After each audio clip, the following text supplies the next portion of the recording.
ನಿಮಗೆಲ್ಲರಿಗೂ ಗೊತ್ತಿದೆ, GBA ವ್ಯಾಪ್ತಿಯಲ್ಲಿ ಎನ್ಕ್ರೋಚ್ಮೆಂಟ್ ರಿಮೂವಲ್ ಡ್ರೈವ್ ನಡೀತಾ ಇದೆ.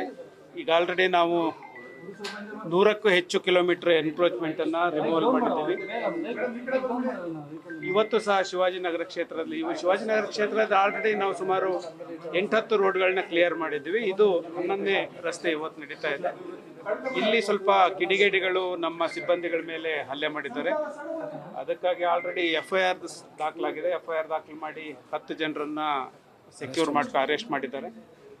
ಮೇನ್ ಅಕ್ಯೂಸ್ಡ್ ಯಾರಿದ್ದಾರೆ ಅವರು ಅರೆಸ್ಟ್ ಆಗಬೇಕಾಗಿದೆ. ಅವ್ರನ್ನ ಅರೆಸ್ಟ್ ಮಾಡುವಂಥ ಪ್ರಕ್ರಿಯೆ ನಡೀತಾ ಇದೆ. ಹಾಗಾಗಿ ಸೀರಿಯಸ್ ಆಗಿ ಅಟೆಂಪ್ಟ್ ಟು ಮರ್ಡರ್ ಕೇಸನ್ನೇ ದಾಖಲು ಮಾಡಬೇಕು ಅಂತ ಸೂಚನೆ ಮಾತಾಡಿದ್ದೀವಿ. ಅವ್ರ ಜೊತೆಗೆ ಭಾಳ ಸೀರಿಯಸ್ ಆಗಿ ಅಸಾಲ್ಟ್ ಮಾಡಿರೋದ್ರಿಂದ ಸೀರಿಯಸ್ ಆ್ಯಕ್ಷನ್ ಆಗಬೇಕು ಅಂತ ಅನ್ನೋ ಕಾರಣಕ್ಕೆ ನಾನೇ ಸ್ವತಃ ಬಂದೆ. DCP ನಿಮಗೆ ಗೊತ್ತಿದೆ ಸರ್ಕಾರ ಎಷ್ಟು ಸೀರಿಯಸ್ ಇದೆ ಈ ವಿಷಯದಲ್ಲಿ ಅಂತ.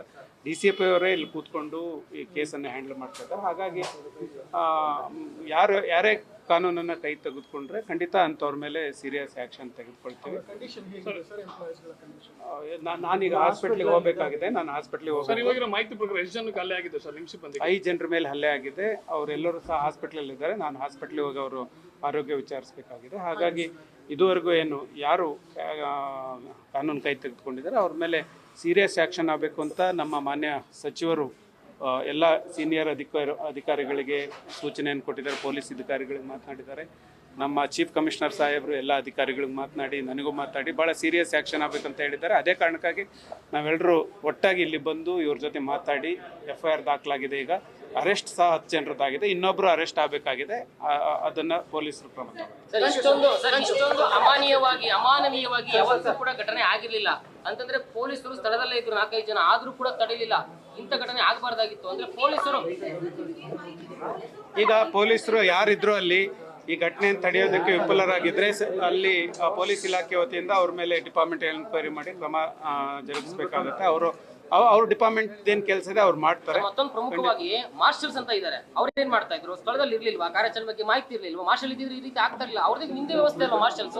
ನಿಮ್ ಪಾಲಿಕೆ ಸಿಬ್ಬಂದಿನೇ ಅಲ್ವಾ? ಇಲ್ಲ, ಮಾರ್ಷಲ್ಸ್ ನಿಮಗೆ ಗೊತ್ತಿದೆ, ವಾರ್ಡಿಗೆ ಒಬ್ರು ಮಾರ್ಷಲ್ಸ್ ಇರ್ತಾರೆ. ತುಂಬಾ ಜನ ಮಾರ್ಷಲ್ಸ್ ಇರೋದಿಲ್ಲ. ಈ ವಾರ್ಡಲ್ಲಿ ಮಾರ್ಷಲ್ ಇರೋರು ಅದೇ ರೋಡಲ್ಲಿ ಇದ್ರು. ಅವ್ರು ಬೇರೆ ಕಡೆಗೆ ಅವ್ರು ಮುಂದೆ ಹೋಗ್ತಾ ಇರ್ಬೇಕಾದ್ರೆ ಈ ಘಟನೆ ಹಿಂದೆ ಆಗಿದೆ. ಖಂಡಿತ ಸೆಕ್ಯೂರಿಟಿ ಇರಲೇಬೇಕು. ಇಂಥ ಸಂದರ್ಭದಲ್ಲಿ ಸೆಕ್ಯೂರಿಟಿ ತಗೊಳ್ಳದೆ ನಾವು ಕೆಲಸ ಮಾಡಬಾರ್ದು.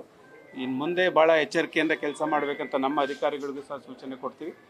ಇಂಥ ಯಾರಾದರೂ ಇದು ಕೊನೆಯದಾಗಿ ಹೇಳ್ತಾ ಇದ್ದೀನಿ, ಯಾರೇ ಸರ್ಕಾರಿ ಅಧಿಕಾರಿಗಳ ಮೇಲೆ ಹಲ್ಲೆ ಮಾಡಿದರೆ ಖಂಡಿತ ಕಾನೂನು ಅವ್ರ ಬಗ್ಗೆ ಸೀರಿಯಸ್ ಆಗಿ ಆಕ್ಷನ್ ಮಾಡ್ತೀವಿ. ಎಚ್ಚರಿಕೆ ಗಂಟೆ ಯಾಕಂತಂದ್ರೆ ಪಾಲಿಕೆಯಲ್ಲಿ ಸಿಬ್ಬಂದಿ ಕೊಡ್ತಾ ಇಲ್ಲ. ಇನ್ನು ಕಾರ್ಯಾಚರಣೆ ಮೇಲೆ ಕಾರ್ಯಾಚರಣೆ ಇಟ್ಕೊಂಡ್ರೆ ನೀವು ಸಿಬ್ಬಂದಿ ಎಲ್ಲಿದ್ದಾರೆ? ಫೋರ್ಸ್ ಎಲ್ಲಿದೆ? ಪ್ರೊಟೆಕ್ಷನ್ ಎಲ್ಲಿದೆ? ಪೊಲೀಸರು ಎಲ್ಲಿದ್ದಾರೆ? ಅಲ್ವಾ ಸರ್? ಇಲ್ಲ, ಒಟ್ಟೊಟ್ಟಿಗೆ ಎಲ್ಲ ಕಾರ್ಯಾಚರಣೆ ಮಾಡ್ತಾ ಇಲ್ಲ. ನಿಮಗೆ ಗೊತ್ತಿದೆ, ಈಗ ನಾವು ಫುಟ್ಪಾತ್ ಡ್ರೈವ್ ಮಾಡ್ತಾ ಇದ್ವಿ. ಬೇರೆ ಕಾರ್ಯಾಚರಣೆ ಯಾವುದು ಮಾಡ್ತಾ ಇಲ್ಲ ಈಗ ಸದ್ಯಕ್ಕೆ. ಒಂದಾದ್ಮೇಲೆ ಒಂದು ಮಾಡ್ತಾ ಇದ್ದೀವಿ. ನ್ಯೂಸ್ ಫಸ್ಟ್ ನಿರ್ಭೀತಿಯಿಂದ ನಿಮ್ಮ ಪರವಾಗಿ.